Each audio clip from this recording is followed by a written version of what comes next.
अस्सलाम वालेकुम वीडियो की हाल ठीक ठाक हो। मैं थोड़ा वीर साकम महर यूट्यूब चैनल साझा पंजाब देखती अखा सुनते कन्ना साकम महर का सलाम पहुँचे। कायदे आज़म मोहम्मद अली जना रहमतुल्लाहि ताला अलैह उन्होंने फरमाया कि हम लाए हैं कश्ती तूफ़ान से निकाल कर, हम लाए हैं कश्ती तूफ़ान से निकाल कर, इस मुल्क को रखना मेरे बच्चों संभाल कर।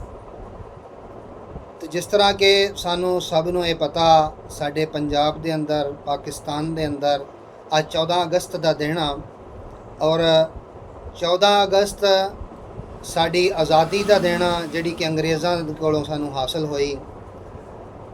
लेकिन बड़े ही अफसोस नाल ये कहना पै रहा कि असी अंग्रेज़ां दे कोलों आज़ादी तो लै लई आ पर असी है अज भी उन्हां दी गुलाम।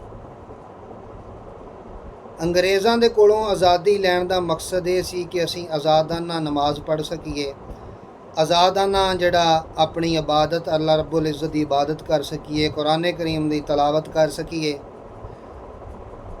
और अपने मुल्क का जिहड़ा वा निज़ाम वो आप खुद चला सकीए। तो होया की है, आज़ादी तो सानू ज़रूर मिल गई, आज़ाद असी ज़रूर हो गए, अलहदा रियासत मिल गई, अलहदा सानू मुल्क मिल गया, अल्हम्दुलिल्लाह। अल्लाह पाक का शुक्र अदा करना चाहिए।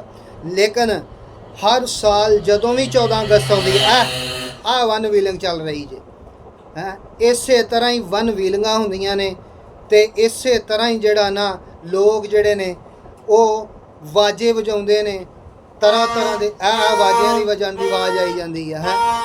ये की आ, ये वही वजह वा कि असी आज़ादी जरूर हासिल कर ली आ पर आज़ादी जरूर असी हासिल की आ पर असी है अंग्रेज़ां दे गुलाम आ। ये काम की आ, ये काफरां दे यहूदियां दे काम सी उस वक्त आका करीम अलैहिस्सलाम दे ज़माने च कि असी मुसलमान जदों अल्लाह की इबादत करते सी, नमाज़ पढ़ते सी ते मस्जिदां दे बाहर इदां वाजे वजाने, उन्होंने ढोल कुट्टने, उन्होंने हैं तरह तरह के साज वजाने उन्होंने। तो की होया कि असी आज़ाद जरूर हो गए हैं तो पर काम तो अंग्रेज़ां वाले फिर करने। की फ़ायदा होया सानू आज़ादी लैण दा जदों साडी आउण वालियां नस्लां जिहड़ियां असी अपना मुस्तकबिल असी तबाह करने हैं। वो बच्चा माड़ा जिहा जिद करदा जी ये वाजे तो वाजा मंगदा, वो सारे न्याणे बाजार च लई फिरदे आ, ये कहंदा मैं भी लैना है, वो कढ़दा 150 रुपया 200 प्यो जां मां वो दे दिंदे आ, जाके वाजा लै लैंदा, लै उन्हें घर वालियां दे ते कन्न खाने आ, नाल गवांढियां दा जीना भी मुहाल कर दिंदा है। हो सकदा नाल दे हमसाए घर दे अंदर कोई साडी धी भैन मां साडी कोई कुरान पाक की तलावत करती होवे, कोई नमाज पढ़ रहा होवे, या हो सकता कोई घर के अंदर मरीज़ ही बेचारा इन्ना तंग होवे, वो बेचारा इस तो तंग होंदा होवे आवाज़ तो। पर असी की करते हैं कि वो आवाज़े वज रहे हैं, वन व्हीलिंगां हो रही ने हैं। फिर वन व्हीलिंग एक ऐसी चीज़ है कि जिहदे नाल पाकिस्तान के अंदर साड़ियाँ बेबहा मौतां हो चुकियां ने, फिर भी असी समझते नहीं है। असी काम वो ही करना जिहड़ा पुज के हो गए, पुट्ठा होवे, रज के करना, वो तो मुड़ना नहीं है, भावें जान जाती है तो जावे। वाजा हुण असी अड्डियां दा जोर चुक के मारन रहे हैं लेकिन पर नाल दा हमसाया भरा वो साडा माड़ा होएगा, गरीब होएगा बेचारा, वो सानू ज़बान नाल या हत्थ नाल कह नहीं सकता, लेकिन दिल दे विच तो सानू बददुआवां जरूर दिंदा होना। उन्हें सानू सीसां ते नहीं देनियां। तो खुदा दे बंदेओ, लोगों दीयां बददुआवां लैण वास्ते असीं मुल्क हासिल कीता सी हैं, लोगों दीयां बददुआवां लैण वास्ते जिहड़ा इन्नियां लोगों ने उदों मुसलमानां ने बेबहा कुर्बानियां दे दित्तियां जदों कि पाकिस्तान वजूद दे विच आया। किन्नियां साडियां वड्डे वडेरियां ने कुर्बानियां दित्तियां, किन्ना खून होया है इस मुल्क के वास्ते, किन्नियां कुर्बानियां दित्तियां गईयां। तो लेकिन असीं अपना मुस्तकबिल अपने आउण वाली नस्ल जिहड़ी ओह तबाह करी जाने, उन्होंने फजूल पैसे हैं वाजे तो बगैर दसो अपना मनाया नहीं जा सकता 14 अगस्त आज़ादी का दिन। असीं भी मना ही रहे हैं, झंडे लगाए है ना अल्लाह पाक का इस दिन।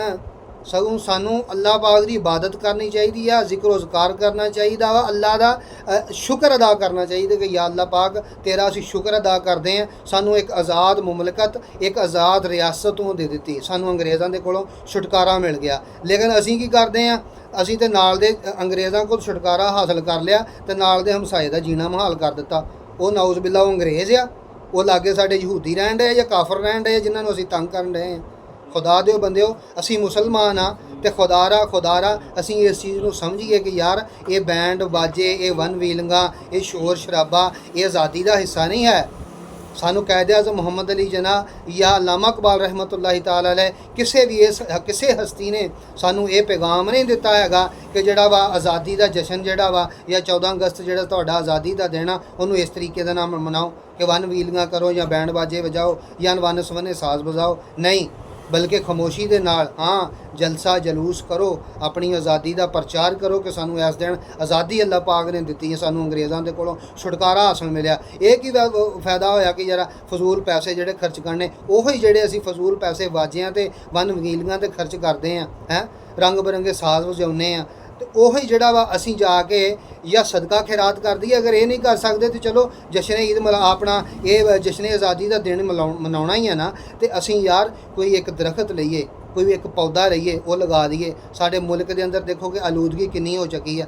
ਖਾਸ ਤੌਰ 'ਤੇ ਕਰਾਚੀ ਸ਼ਹਿਰ ਦੇ ਅੰਦਰ ਦੇਖ ਲਓ, ਲਾਹੌਰ ਦੇ ਅੰਦਰ ਦੇਖ ਲਓ, ਪਿਛਲੇ ਦਿਨਾਂ ਦੇ ਅੰਦਰ ਮੀਡੀਆ ਨੇ ਸਾਨੂੰ ਖੋਲ੍ਹ ਕੇ ਕਰਾਚੀ ਦੀ ਔਰ ਲਾਹੌਰ ਸ਼ਹਿਰ ਦੀ ਆਲੂਦਗੀ ਦਿਖਾਈ। ਕੀ ਵਜ੍ਹਾ ਵਾ? ਇਸ ਆਲੂਦਗੀ 'ਤੇ ਕਾਬੂ ਪਾਉਣ ਦਾ ਸਭ ਤੋਂ ਪਹਿਲਾਂ ਤਾਂ ਸਫਾਈ, ਦੂਸਰੇ ਨੰਬਰ 'ਤੇ ਇਹਦਾ ਹੱਲ ਇਹ ਹੈ ਕਿ ਅਸੀਂ ਆਪਣੀ ਫਜ਼ਾ ਜਿਹੜੀ ਆ ਇਹਨੂੰ ਜਿਹੜਾ ਵਾ ਫਜ਼ਾ ਜਿਹੜੀ ਸਾਡੀ ਆ ਮਾਹੌਲ ਦੀ ਸਾਨੂੰ ਜਿਹੜੀ ਹਵਾ ਮਿਲ ਰਹੀ ਆ ਇਹ ਸਾਫ਼ ਹੋਵੇ, ਤੇ ਮਾਹੌਲ ਦੀ ਸਾਡੇ ਫਿਜ਼ਾ ਜਿਹੜੀ ਆ ਇਹ ਹਵਾ ਫਿਰ ਹੀ ਸਾਫ਼ ਹੋਏਗੀ ਕਿ ਜੇ ਅਸੀਂ ਦਰਖਤ ਲਗਾਵਾਂਗੇ ਕਸਰਤ ਦੇ ਨਾਲ। ਜਿੰਨੇ ਜ਼ਿਆਦਾ ਦਰਖਤ ਮੁਲਕ ਦੇ ਅੰਦਰ ਹੋਣਗੇ ਆਬੋ ਹਵਾ ਜਿਹੜੀ ਉਨੀ ਹੀ ਸਾਫ਼ ਮਿਲੇਗੀ, ਸਾਨੂੰ ਜਿਹੜੀ ਆਕਸੀਜਨ ਆ ਉਨੀ ਹੀ ਸਾਫ਼ ਮਿਲੇਗੀ। ਸਾਡੇ ਅੰਦਰ ਬਿਮਾਰੀਆਂ ਕਿਉਂ ਆ ਰਹੀਆਂ ਨੇ ਇੰਨੀਆਂ? ਇਸੇ ਵਜ੍ਹਾ ਤੋਂ ਕਿ ਸਾਡੀ ਆਬੋ ਹਵਾ ਸਾਫ਼ ਨਹੀਂ, ਇਹਦੇ ਅੰਦਰ ਆਲੂਦਗੀ ਆ। ਸ਼ਹਿਰਾਂ ਦੇ ਅੰਦਰ ਆਲੂਦਗੀ ਤਾਂ ਜ਼ਿਆਦੀ ਆ ਕਿ ਉੱਥੇ ਗੱਡੀਆਂ ਦਾ ਧੂੰਆਂ ਨਿਕਲਦਾ, ਹਰ ਵਕਤ 24 ਘੰਟੇ ਗੱਡੀਆਂ ਦੀ ਸਰਵਿਸ ਆ, ਤਰ੍ਹਾਂ ਦੀ ਧੂੰਆਂ ਨਿਕਲ ਰਿਹਾ ਹਰ ਗੱਡੀ ਦੇ ਵਿੱਚੋਂ, ਤੇ ਉੱਥੇ ਦਰਖਤ ਉਹਨੇ ਕਸਰਤ ਨਾਲ ਨਹੀਂ ਹੈ। ਪਿੰਡਾਂ ਦੇ ਵਿੱਚ ਫਿਰ ਵੀ ਕੁਝ ਹੱਦ ਤੱਕ ਮਾਹੌਲ ਸਾਫ਼ ਆ ਕਿਉਂਕਿ ਦਰਖਤ ਜ਼ਿਆਦਾ ਨੇ, ਕਾਸ਼ਤਕਾਰੀ ਹੁੰਦੀ ਆ, ਜਿਹਦੀ ਵਜ੍ਹਾ ਦੇ ਨਾਲ ਜਿਹੜਾ ਹਵਾ ਜਿਹੜੀ ਉਹ ਸਾਫ਼ ਰਹਿੰਦੀ ਆ। ਲੇਕਿਨ ਇਹਦੇ ਮੁਤਾਬਕ ਅਗਲੇ ਵੱਡੇ ਸ਼ਹਿਰਾਂ ਦੇ ਅੰਦਰ ਕਿਤੇ ਵੀ ਜਾ ਕੇ ਵੇਖ ਲਓ, ਦਰਖਤ ਕਮ ਹੋਣਗੇ, ਆਬਾਦੀ ਜ਼ਿਆਦਾ ਵਾ, ਉਹਦੀ ਵਜ੍ਹਾ ਦੇ ਨਾਲ ਆਲੂਦਗੀ ਫੈਲਦੀ ਆ ਹੈ। ਫਿਰ ਉਹਦੇ ਦਰਖਤ ਨਾ ਹੋਣ ਦੀ ਵਜ੍ਹਾ ਦੇ ਨਾਲ ਆਬੋ ਹਵਾ ਸਾਫ਼ ਨਹੀਂ ਮਿਲਦੀ, ਤਰ੍ਹਾਂ ਦੀਆਂ ਬਿਮਾਰੀਆਂ ਲੱਗਦੀਆਂ। ਤੇ ਯਾਰ ਅਸੀਂ ਜਿਹੜੇ ਵਾਜਿਆਂ ਤੇ ਪੈਸੇ ਖਰਚ ਕਰਨੇ ਆ ਜਾਂ ਅਸੀਂ ਜਿਹੜੇ ਵਨ ਵੀਲੀਆਂ ਦੇ ਪੈਸੇ ਖਰਚ ਕਰਨੇ ਆ, ਰੰਗ ਬਰੰਗੇ 14 ਅਗਸਤ ਸਾਜ਼ ਬਾਜੇ ਲੈ ਕੇ ਵਜਾਉਂਦੇ ਆ, ਉਹਨਾਂ ਤੋਂ ਹਟ ਕੇ ਅਸੀਂ ਇੱਕ ਦਰਖਤ ਇੱਕ ਪੌਦਾ ਲੈ ਕੇ ਲਗਾ ਲਈਏ। ਕਿਸੇ ਦੇ ਬੂਹੇ ਅੱਗੇ ਨਹੀਂ, ਬਾਹਰ ਗਲੀ ਬਾਜ਼ਾਰ 'ਚ ਨਹੀਂ, ਆਪਣੇ ਬਾਹਰ ਬੂਹੇ ਦੇ ਅੱਗੇ ਲਗਾ ਲਓ, ਉਹਦੇ ਨਾਲ ਹੀ ਬੜਾ ਫਰਕ ਪਵੇਗਾ। ਸਾਨੂੰ ਆਕਸੀਜਨ ਸਾਫ਼ ਮਿਲੇਗੀ, ਸਾਡੀ ਆਬੋ ਹਵਾ ਸਾਫ਼ ਹੋਏਗੀ, ਸਾਡੇ ਮੁਲਕ ਦੇ ਅੰਦਰ ਸਾਡੇ ਮੁਲਕ ਦਾ ਨਾਮ ਹੋਏਗਾ ਕਿ ਪਾਕਿਸਤਾਨ ਦੇ ਅੰਦਰ ਇਸ ਸਾਲ ਸਨ 2024 ਦੇ ਅੰਦਰ ਫਲਾਂ ਡੇਟ ਤੋਂ ਲਾ ਕੇ ਫਲਾਂ ਡੇਟ ਤੱਕ ਇੰਨਾ ਦਰਖਤ ਜਿਹੜਾ ਲਗਾਇਆ ਗਿਆ, ਔਰ ਇੰਨੇ ਦਰਖਤ ਲਗਾਉਣ ਦੀ ਵਜ੍ਹਾ ਦੇ ਨਾਲ, ਔਰ ਮੈਂ ਗੱਲ ਸਹੀ ਕਹਿ ਰਿਹਾ ਜੇ, ਇਹ ਮੀਡੀਆ ਇਸ ਖਬਰ ਨੂੰ ਦੇਵੇਗਾ ਫਿਰ ਕਿ ਯਾਰ ਇੰਨਾ ਦਰਖਤ ਇੰਨੇ ਟਾਈਮ ਦੇ ਅੰਦਰ ਲੱਗਿਆ, ਔਰ ਇੰਨੇ ਦਰਖਤ ਦੀ ਨਾਲ ਵਜ੍ਹਾ ਦੇ ਨਾਲ ਇੰਨੀ ਆਬਾਦੀ ਦੇ ਵਾਸਤੇ ਜਿਹੜੀ ਆਬੋ ਹਵਾ ਉਹ ਸਾਫ਼ ਹੋ ਸਕਦੀ ਹੈ। ਔਰ ਇਹ ਸਿਰਫ ਮੈਂ ਨਹੀਂ ਕਹਿ ਰਿਹਾ, ਮੈਂ ਤੇ ਇੱਕ ਅਨਪੜ੍ਹ ਜਿਹਾ ਬੰਦਾ, ਇਹ ਡਾਕਟਰਾਂ ਨੇ, ਵੱਡੇ ਡਾਕਟਰਾਂ ਨੇ ਇਸ ਚੀਜ਼ 'ਤੇ ਰਿਸਰਚ ਕੀਤੀ ਹੈ। ਤੇ ਅਸੀਂ ਆਪਣੇ ਮਾਹੌਲ ਨੂੰ ਸਾਫ਼ ਕਰਨਾ ਤੇ ਉਹਦੇ ਵਾਸਤੇ ਸਾਨੂੰ ਹੀ ਕੋਸ਼ਿਸ਼ ਕਰਨੀ ਪੈਣੀ ਹੈ। ਸਾਡੀਆਂ ਹਕੂਮਤਾਂ ਜਿਹੜੀਆਂ ਕਰ ਰਹੀਆਂ ਨੇ ਉਹ ਤਾਂ ਕਰ ਰਹੀਆਂ ਨੇ, ਉਹ ਤਾਂ ਹਰ ਬੰਦੇ ਨੂੰ ਦਿਸ ਰਿਹਾ ਕੀ ਕਰ ਰਹੇ ਨੇ। ਠੀਕ ਹੋ ਗਿਆ। ਇਸ ਵਾਸਤੇ ਆਪਣੇ ਆਪ ਆਪਣੀ ਜਾਨ ਦੀ ਵੀ ਹਿਫਾਜ਼ਤ ਕਰੋ, ਵਨ ਵੀਲਿੰਗ ਤੋਂ ਬਚੋ, ਔਰ ਇਹ ਸਾਜ਼ਬਾਜ਼ਾ ਜਿਹੜਾ ਅਸੀਂ ਵਜਾਉਣ ਰਹੇ ਹਾਂ ਇਹ ਤੋਂ ਵੀ ਆਪਣੀ ਆਉਣ ਵਾਲੀ ਨਸਲ ਨੂੰ ਤਬਾਹ ਨਾ ਕਰੋ। ਆਪਣੀ ਆਉਣ ਵਾਲੀ ਨਸਲ ਨੂੰ ਆਪਣੇ ਆਉਣ ਵਾਲਾ ਮੁਸਤਕਬਲ ਜਿਹੜਾ ਉਹ ਅੱਛਾ ਦਿਓ ਉਹਨਾਂ ਨੂੰ, ਤਾਂ ਕਿ ਉਹਨਾਂ ਦਾ ਮੁਸਤਕਬਲ ਅੱਛਾ ਬਣੇ। ਉਹਨਾਂ ਨੂੰ ਕੋਈ ਸਬਕ ਆਮੋਜ਼ ਕਹਾਣੀ ਸੁਣਾਓ ਕਿ ਕਾਇਦੇ ਆਜ਼ਮ ਦੇ ਅਲਾਮਾ ਇਕਬਾਲ ਰਹਿਮਤੁल्लाह ਤਾਲਾ अलैह ਦੇ ਵਾਕਿਆਤ ਸੁਣਾਓ ਕਿ ਜਿਨ੍ਹਾਂ ਨੇ ਇਹ ਮੁਲਕ ਜਿਹੜਾ ਸਾਨੂੰ ਹਾਸਲ ਕਰਕੇ ਦਿੱਤਾ। ਹੋਇਆ ਅੱਲਾ ਦੀ ਅਤਾ ਦੇ ਨਾਲ ਹੀ ਆ ਬੇਸ਼ੱਕ, ਲੇਕਿਨ ਇਹਦੇ ਵਿੱਚ ਕਿੰਨੀਆਂ ਕੁਰਬਾਨੀਆਂ ਹੋਈਆਂ। ਇਸ ਚੀਜ਼ ਨੂੰ ਅਸੀਂ ਪਿੱਛੇ ਸੁੱਟ ਦਿੱਤਾ ਪਾਸੇ ਪੁੱਛ ਤੋਂ, ਇਹਨੂੰ ਕਿਸੇ ਨੂੰ ਯਾਦ ਨਹੀਂ, ਕੋਈ ਨਹੀਂ। ਕਿਸੇ ਬੱਚੇ ਨੂੰ ਹੁਣ ਪੁੱਛ ਕੇ ਦੇਖ ਲਓ ਇੱਥੇ ਕਿ ਕਿੰਨੀਆਂ ਕੁਰਬਾਨੀਆਂ ਹੋਈਆਂ। ਅਲਾਮਾ ਇਕਬਾਲ ਰਹਿਮਤੁल्लाह ਤਾਲਾ अलैह ਨੇ ਕੀ ਕੀਤਾ, ਕਾਇਦ ਆਜ਼ਮ ਮੁਹੰਮਦ ਰਹਿਮਤੁल्लाह ਤਾਲਾ अलैह ਨੇ ਕੀ ਕੀਤਾ, ਸਰ ਸੈयद ਅਹਿਮਦ ਖਾਨ ਨੇ ਕੀ ਕੀਤਾ ਹੈ। ਜਿਤਨੇ ਵੀ ਵੱਡੀਆਂ ਹਸਤੀਆਂ ਗਈਆਂ ਨੇ ਜਿਨ੍ਹਾਂ ਨੇ ਪਾਕਿਸਤਾਨ ਨੂੰ ਬਣਾਉਣ ਵਾਸਤੇ ਆਪਣੇ ਜਿਹੜਾ ਨੇ ਵਕਤ ਜਿਹੜਾ ਨੇ ਇਹਦੇ ਵਿੱਚ ਸਰਫ ਕਰ ਦਿੱਤਾ, ਉਹਨਾਂ ਨੇ ਆਪਣੀਆਂ ਜ਼ਿੰਦਗੀਆਂ ਸਰਫ ਕਰ ਦਿੱਤੀਆਂ। ਅਸੀਂ ਉਹ तमाम ਲੀਡਰਾਂ ਨੂੰ, ਸਾਰੀਆਂ ਹਸਤੀਆਂ ਨੂੰ, ਉਹਨਾਂ ਨੂੰ ਪਸੇ ਪੁਸ਼ਤ ਕਰ ਦਿੱਤਾ। ਤੇ ਵਨ ਵੀਲਿੰਗ ਤੇ ਇਹ ਜਿਹੜੀ ਹੈਗੀ ਆ ਬੈਂਡ ਬਾਜਾ, ਇਹਨੂੰ ਅਸੀਂ ਫੜ ਲਿਆ ਬਸ। ਉਹ ਖੁਦਾ ਦਿਓ ਬੰਦਿਓ, ਸਾਨੂੰ ਮੁਲਕ ਦੇਣ ਦਾ ਉਹਨਾਂ ਦਾ ਕੋਈ ਮਕਸਦ ਸੀਗਾ ਕਿ ਲੋਕ ਆਜ਼ਾਦ ਹੋਣਗੇ, ਮੁਸਲਮਾਨ ਆਜ਼ਾਦ ਹੋਣਗੇ, ਆਪਣੀ ਇਬਾਦਤ ਕਰਨਗੇ, ਸਜਦਾ ਰੇਜ਼ ਹੋਣਗੇ, ਰੱਬ ਦੇ ਅੱਗੇ ਸ਼ੁਕਰ ਅਦਾ ਕਰਨਗੇ, ਔਰ ਸਾਡੇ ਵਾਸਤੇ ਵੀ ਕੋਈ ਹੱਥ ਉਠਾ ਕੇ ਕੱਲ੍ਹ ਨੂੰ ਦੁਆ ਕਰ ਦੇਗਾ। ਤੇ ਅੱਜ ਅਸੀਂ ਕੀ ਕਰ ਰਹੇ ਹਾਂ ਸਾਨੂੰ ਪਤਾ ਹੀ ਨਹੀਂ ਹੈ। ਅਸੀਂ ਤੇ ਆਪਣਾ ਆਪ ਹੀ ਭੁਲਾ ਦਿੱਤਾ, ਉਹਨਾਂ ਨੂੰ ਤਾਂ ਯਾਦ ਅਸੀਂ ਕੀ ਰੱਖਣਾ। ਅਸੀਂ ਇਹੀ ਭੁੱਲ ਗਏ ਅਸੀਂ ਮੁਸਲਮਾਨ ਵੀ ਹੈਗੇ ਹਾਂ ਜਾਂ ਨਹੀਂ। ਇਹੀ ਚੀਜ਼ ਨੂੰ ਅਸੀਂ ਭੁਲਾ ਗਏ ਹਾਂ। ਜੇ ਅਸੀਂ ਮੁਸਲਮਾਨ ਹੋਈਏ ਨਾ, ਉੱਦਾਂ ਤੇ ਨਾਮੀ ਨਾਮ ਤੇ ਅਸੀਂ ਮੁਸਲਮਾਨ ਹੈਗੇ ਹਾਂ, ਜੇ ਅਸੀਂ ਦਿਲੋਂ ਮੁਸਲਮਾਨ ਹੋਈਏ ਨਾ, ਅਸੀਂ ਇੱਦਾਂ ਦੀਆਂ ਹਰਕਤਾਂ ਨਾ ਕਰੀਏ, ਬਲਕਿ ਸਾਡੇ ਵਿੱਚ ਕੋਈ ਮੁਆਸ਼ਰੇ ਦੇ ਅੰਦਰ ਕੋਈ ਇੱਦਾਂ ਦਾ ਬੰਦਾ ਹਰਕਤ ਕਰੇ ਵੀ, ਅਸੀਂ ਕੋਸ਼ਿਸ਼ ਕਰਕੇ ਉਹਨੂੰ ਰੋਕੀਏ। ਤੇ ਲੇਕਿਨ ਇੱਥੇ ਕੀ ਆ, ਇੱਥੇ ਤੇ ਅਸੀਂ ਆਪ ਖੁਦ ਆਪਣੇ ਬੱਚਿਆਂ ਨੂੰ ਪੈਸੇ ਦੇ ਕੇ ਤੇ ਉਹਨਾਂ ਨੂੰ ਕਹਿਣ ਡੇ ਕਿ ਜਾਓ ਠੀਕ ਹੈ ਕਰੋ। ਬੱਚਾ ਮਾੜੀ ਜਿਹੀ ਜ਼ਿੱਦ ਕਰਦਾ ਸੀ, ਉਹਨੂੰ ਫੜਾ ਦਿੰਦੇ ਪੈਸੇ, ਲੈ ਆ ਜਾ।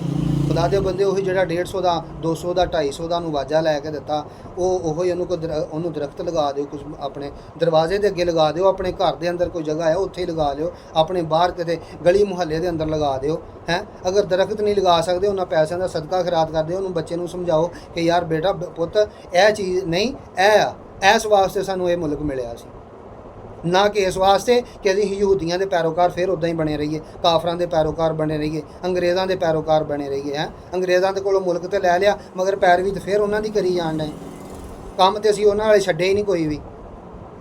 ਇਸ ਵਾਸਤੇ ਇਹ 14 ਅਗਸਤ ਆਜ਼ਾਦੀ ਦਾ ਦਿਨ ਜਿਹੜਾ ਇਹ ਸਾਨੂੰ ਇਹ ਪੈਗਾਮ ਨਹੀਂ ਦਿੰਦਾ ਹੈ ਕਿ ਅਸੀਂ ਆਪਣਾ ਜਿਹੜਾ ਵਾ ਮਾਲ ਮਤਾ ਉਹਨੂੰ ਐਵੇਂ ਅਯਾਸ਼ੀਆਂ ਦੇ ਅੰਦਰ ਜਿਹੜਾ ਵਾ ਉਡਾਈਏ, ਬਲਕਿ ਸਾਨੂੰ ਇਹ ਪੈਗਾਮ ਦਿੰਦਾ ਕਿ ਅੱਲਾਹ ਪਾਕ ਦਾ ਸ਼ੁਕਰ ਅਦਾ ਕਰੀਏ, ਅੱਲਾਹ ਅੱਗੇ ਸਜਦੇ ਰੇਜ਼ ਹੋਈਏ ਕਿ ਯਾ ਅੱਲਾਹ ਪਾਕ ਤੇਰਾ ਸ਼ੁਕਰ ਆ।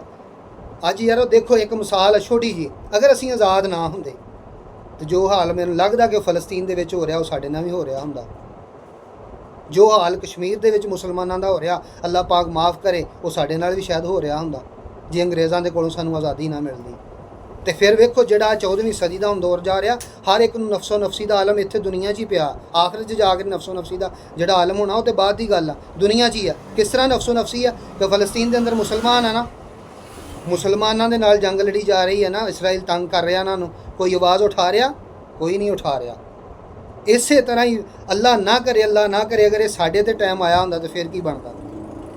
ਤੇ ਇਸ ਚੀਜ਼ ਨੂੰ ਸਾਨੂੰ ਸੋਚਣਾ ਚਾਹੀਦਾ, ਆਪਣੇ ਵਾਸਤੇ ਵੀ ਅਸੀਂ ਦੁਆ ਕਰੀਏ, ਆਪਣੀ ਔਲਾਦ ਨੂੰ ਜਿਹੜਾ ਸਮਝਾਈਏ, ਔਰ ਦੂਸਰੇ ਮੁਸਲਮਾਨ ਜਿਹੜੇ ਭਾਵੇਂ ਦੂਸਰੇ ਮੁਲਕਾਂ ਦੇ ਵਿੱਚ ਰਹਿ ਰਹੇ ਨੇ, ਫਲਸਤੀਨ 'ਚ ਨੇ ਜਾਂ ਕਸ਼ਮੀਰ 'ਚ ਨੇ, ਆਪਣਾ ਮੁਲਕ ਸ਼ਾਮ 'ਚ ਨੇ, ਜਿੱਥੇ ਜਿੱਥੇ ਵੀ ਮੁਸਲਮਾਨ ਸਾਡੇ ਉਹਨਾਂ ਸਭ ਵਾਸਤੇ ਦੁਆ ਕਰੀਏ ਕਿ ਯਾ ਅੱਲਾਹ ਪਾਕ ਮੁਸਲਮਾਨ ਜਿਸ ਵੀ ਜਗ੍ਹਾ ਤੇ ਜਿਸ ਵੀ ਮੁਕਾਮ ਦੇ ਅੰਦਰ ਨੇ, ਯਾ ਅੱਲਾਹ ਪਾਕ ਅਗਰ ਉਹ ਤੰਗੀ ਦੀ ਹਾਲਤ ਦੇ ਵਿੱਚ ਨੇ ਤੇ ਤੂੰ ਆਪਣੀ ਰਹਿਮਤ ਫਰਮਾ, ਉਹਨਾਂ ਤੇ ਆਪਣੀ ਰਹਿਮਤ ਕਰ, ਉਹਨਾਂ ਦੇ ਮੁਸ਼ਕਲ ਵਕਤ ਨੂੰ ਟਾਲ ਦੇ, ਉਹਨਾਂ ਨੂੰ ਯਾ ਅੱਲਾਹ ਪਾਕ ਆਪਣੇ ਪਿਆਰੇ ਹਬੀਬ ਦਾ ਸਦਕਾ ਕਰਕੇ ਉਹਨਾਂ ਦੀ ਮਦਦ ਫਰਮਾ। ਯਾਰ ਇਹ ਪਾਕਿਸਤਾਨ ਐਵੇਂ ਨਹੀਂ ਸਾਨੂੰ ਮਿਲ ਗਿਆ ਹੋਇਆ, ਇਹ ਬੜਾ ਉੱਚਾ ਨਾਮ ਹੈ ਪੂਰੀ ਕਾਇਨਾਤ ਦੇ ਅੰਦਰ, ਪੂਰੀ ਦੁਨੀਆ ਦੇ ਅੰਦਰ। ਦੋ ਐਸੀਆਂ ਰਿਆਸਤਾਂ ਮਾਰਜ਼ੇ ਵਜੂਦ ਦੇ ਅੰਦਰ ਆਈਆਂ ਕਿ ਜਿਨ੍ਹਾਂ ਦਾ ਨਾਮ ਹੀ ਇਹ ਆ ਕਿ ਪਾਕ ਸ਼ਹਿਰ, ਪਾਕ ਹਸਤੀ ਤੇ ਪਾਕ ਧਰਤੀ। ਉਹ ਕਿਹੜੀਆਂ ਨੇ? ਸਭ ਤੋਂ ਪਹਿਲਾਂ ਮਦੀਨਾ ਸ਼ਰੀਫ। ਮਦੀਨਾ ਦੇ ਮਾਇਨੇ ਨੂੰ ਅਰਬੀ ਦੇ ਅੰਦਰ ਮਦੀਨਾ ਲਿਖਿਆ ਜਾਂਦਾ, ਇਹਦਾ ਮਾਇਨਾ ਅਗਰ ਕਨਵਰਟ ਕਰੀਏ ਉਰਦੂ ਦੇ ਅੰਦਰ, ਇਹਨੂੰ ਮਾਇਨੇ ਦੇ ਵਿੱਚ ਲਿਆਈਏ ਤੇ ਇਹਦਾ ਮਾਇਨਾ ਵੀ ਇਹ ਬਣਦਾ ਕਿ ਪਾਕ ਧਰਤੀ ਜਾਂ ਪਾਕ ਜਗ੍ਹਾ ਜਾਂ ਪਾਕ ਸ਼ਹਿਰ, ਪਾਕ ਬਸਤੀ। ਔਰ ਪਾਕਿਸਤਾਨ ਦਾ ਵੀ ਅਗਰ ਤਰਜਮਾ ਕਰੀਏ ਤਾਂ ਇਸੇ ਤਰ੍ਹਾਂ ਹੀ ਹੈ ਕਿ ਪਾਕ ਧਰਤੀ, ਪਾਕ ਆਬਾਦੀ, ਪਾਕ ਸ਼ਹਿਰ। ਪੂਰੀ ਕਾਇਨਾਤ ਦੇ ਅੰਦਰ, ਪੂਰੀ ਦੁਨੀਆ ਦੇ ਅੰਦਰ ਦੋ ਐਸੀਆਂ ਰਿਆਸਤਾਂ ਨੇ ਜਿਹੜਾ ਕਿ ਪਾਕ ਦੇ ਨਾਮ ਤੋਂ, ਤੇ ਖੁਦਾ ਦਿਓ ਬੰਦੇ ਅਸੀਂ ਪਾਕ ਸਾਫ ਹੋ ਕੇ ਜਦੋਂ ਕੰਮ ਉਹਨਾਂ ਵਾਲੇ ਕਰਾਂਗੇ ਤੇ ਫਿਰ ਸਾਡੇ ਵਿੱਚ ਤੇ ਉਹਨਾਂ ਵਿੱਚ ਫ਼ਰਕ ਤੇ ਕੋਈ ਨਾ ਰਹਿ ਗਿਆ।